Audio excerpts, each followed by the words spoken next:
Hello. Today I'm going to tell the story of a very special piano. I belong to a community group called Cambridge Mobilization Team. This is a group of organizations and individuals working together to better serve our community. Earlier this year, it was March 29th of 2019, I sent out an email about a research program that I was conducting. And Diane from the Waterloo Region Volunteer Action Center replied to that email to everyone to inform us that she knows someone is looking for a good home for a piano. And the email came with a picture.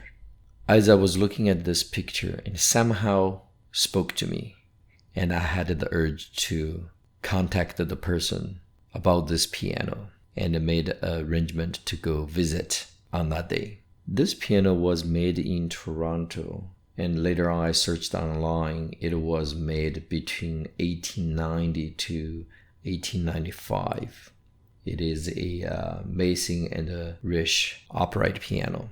So I went to Kitchener to visit, and it was Mary, who was the lovely lady that told me the story of this piano. She had this piano since she was 7. Her parents bought it for her secondhand, and it was with her ever since. The piano's in amazing condition. Back then, the keys were made out of ivory, and usually with a piano this old, you would see cracks and damages on the keys at least. In this piano, there was not even a single chip or crack on the ivory keys. And Mary was even telling me how her mom used to get her use milk to wipe the keys to keep them clean.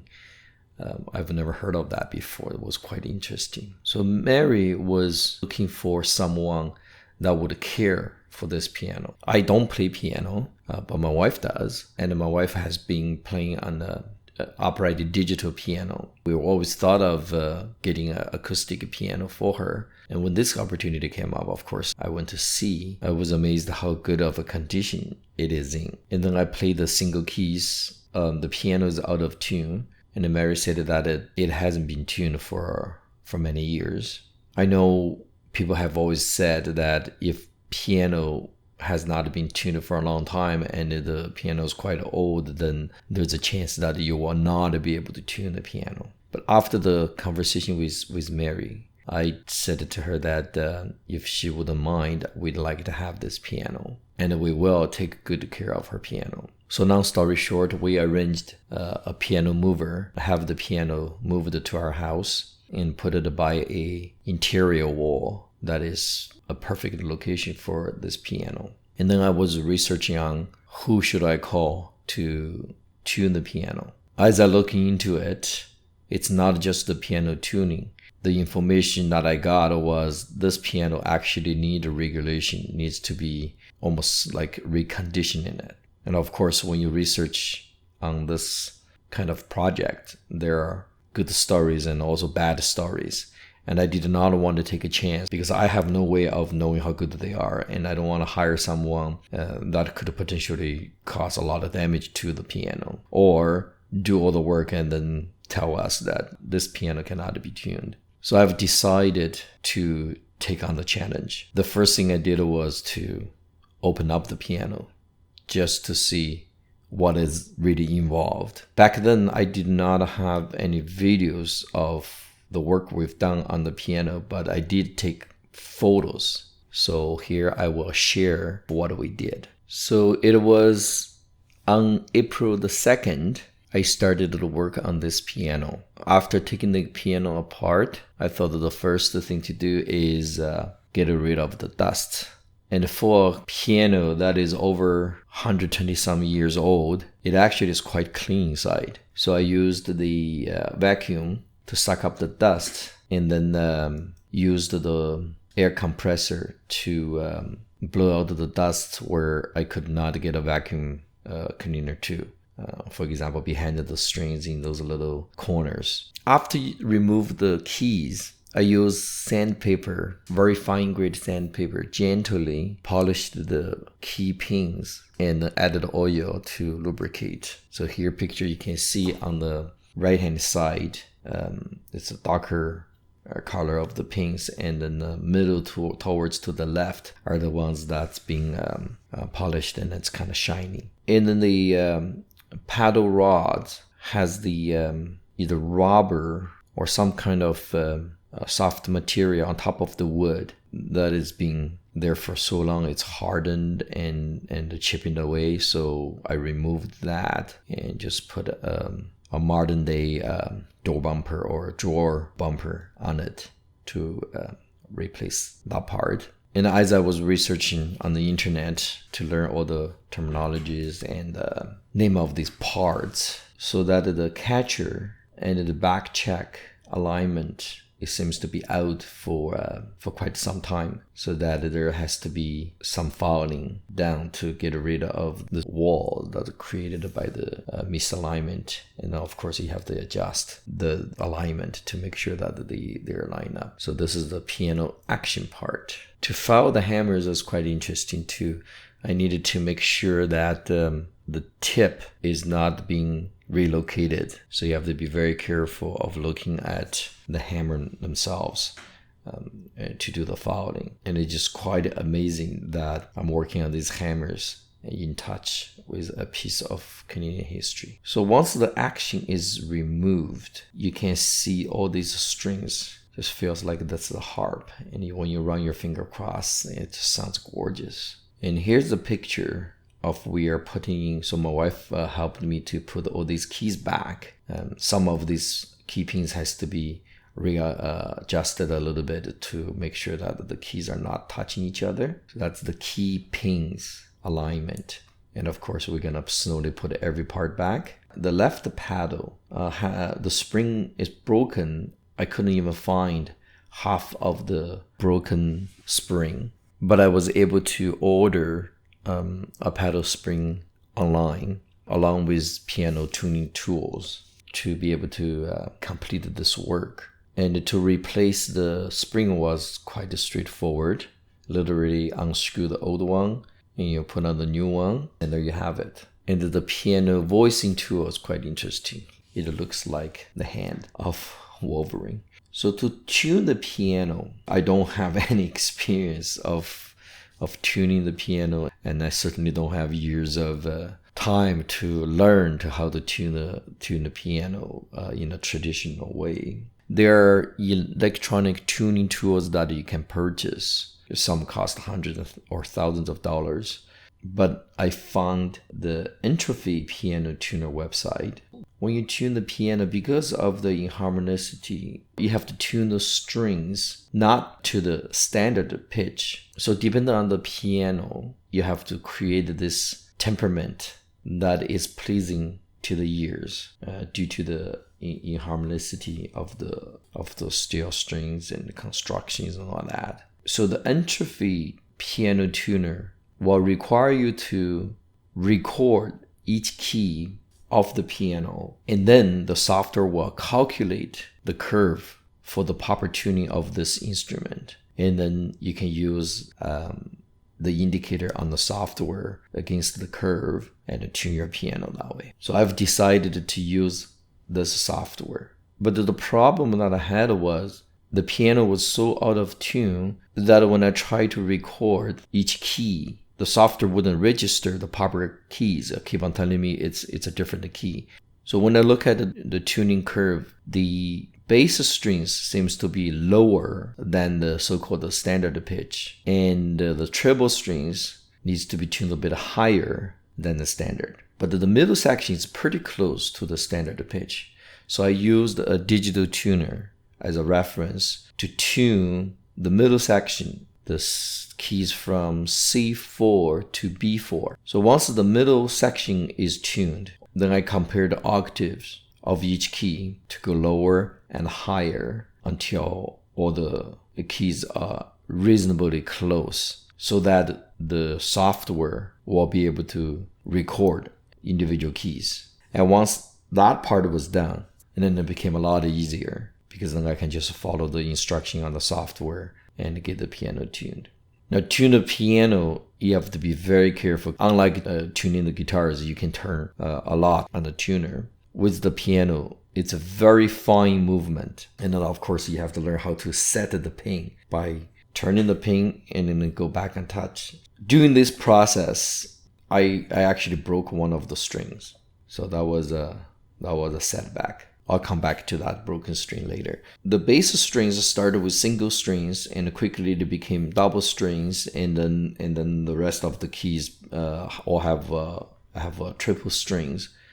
So the way to tune the piano is when you have a key with multiple strings, you mute out others so that you have only one string. You tune that string to the pitch you needed, and you tune the rest strings for that key to the unison of the string that you already tuned. So the first thing you do is you have to raise the pitch to bring the pitch generator up, and then once that's done, then you let it set for a bit, and then you have to do fine tuning just to make sure. Otherwise, once you bring up the pitch, then everything's kind of go out of whack again, and then you have to do fine tuning to bring the piano to the pitch. Pianists, sometimes they like to say raise the piano, not raise the pitch, which reminds me of a story a pianist once told me.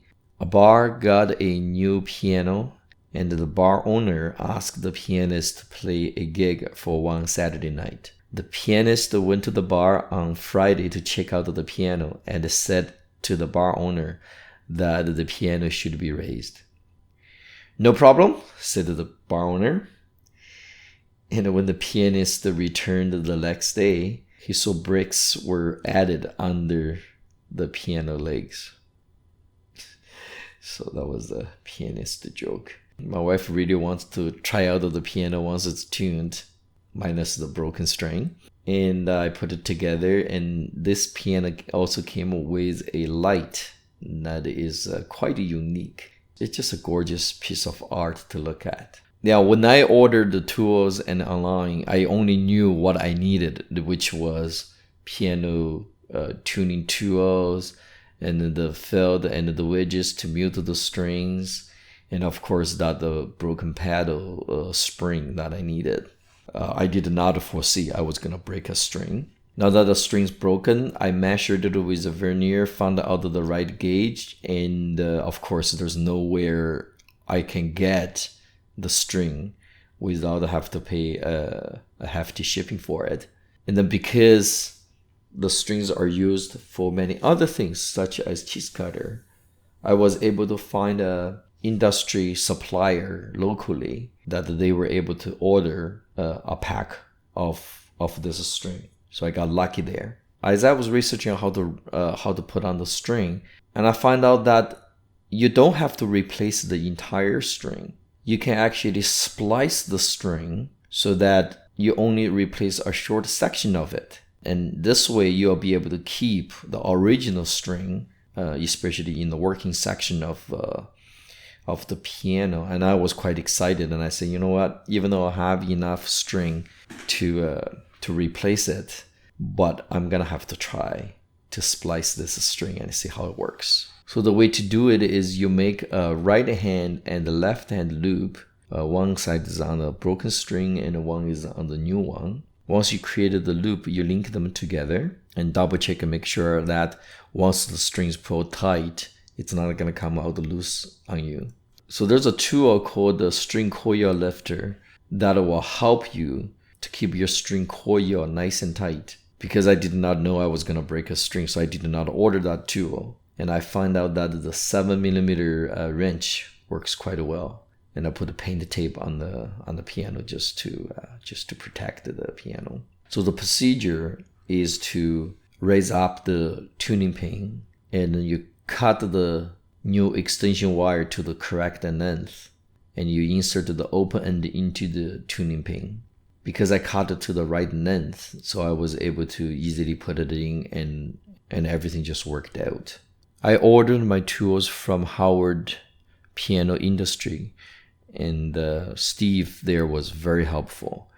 He not only answered my questions when I was working on this project. He also has a lot of video tutorials on pretty much every topic that I was encountering. So I'll put his link down below that you can get in touch with him if you need any tools or advice. Once the strings are pulled together, as you tune, the string gets tighter, and the steel knot looks quite nice. And I was just amazed that I was so lucky that I got it at first try.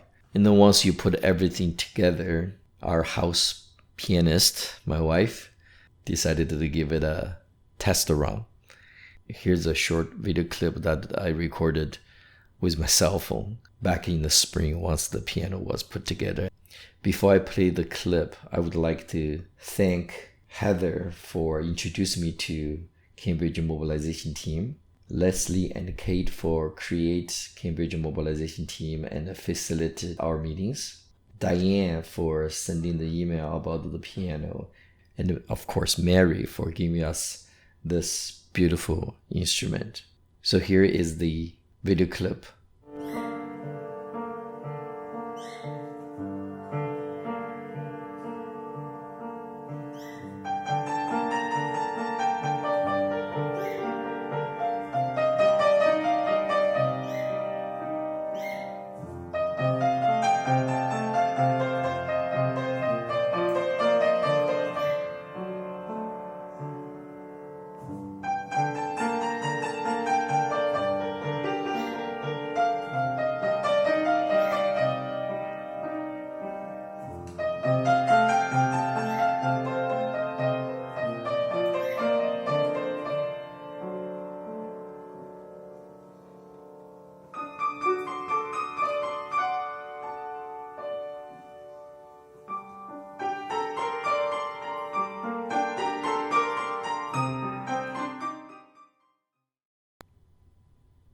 After the project completed, we invited Mary to come over. It was a great visit. Mary brought flowers. We had brunch together. And Mary was very happy that we kept our promise, taking good care of her piano. Mary had tears in her eyes, and we were quite emotional as well.